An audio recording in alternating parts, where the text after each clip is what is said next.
Good morning.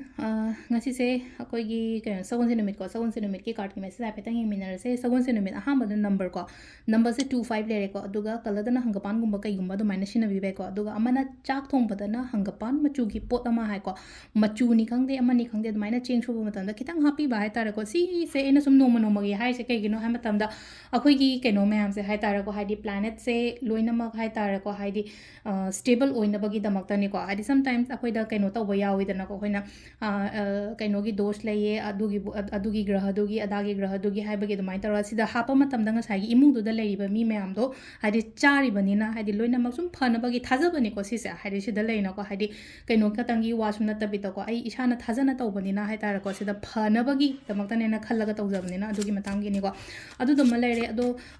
tang su trying thoi ore ko trying thoi se aina ngarang nahan gi video da koina portal gi da ina leina ko hadi releasing part ama taw bio haina ko hadi nungai taba khotaba aingonda leiriba adumba mayam do aina black color gi kaino ma tawraga hadi loina release honba kolon ba leina ko adu duma leire aduga adu loira matun khatang gap thamaga manifestation guma taw bi be ko aina ningiba aina pameba adugi mong loina ma videos aina mayam da share taw jagre ko adu do taw birase do hamma da ko ye card ki message yenga se ko aduga timing of our side pe yenga se timing up habase ko ngasagi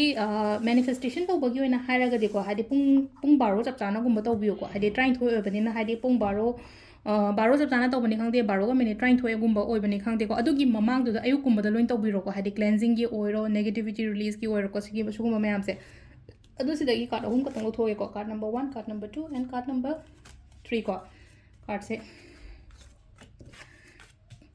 to ina sina da ba card oi napsal leta haidi keno to matam da ko lokthor ko matam da ahamba ani suba ahum suba ko ahamba gi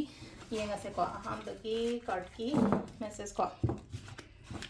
side ama da loin thamma ge si ma'am se mix up tawre ko first card ko ahamba khan bangai gi oni yenga se sida la e se silai se ko akoi gi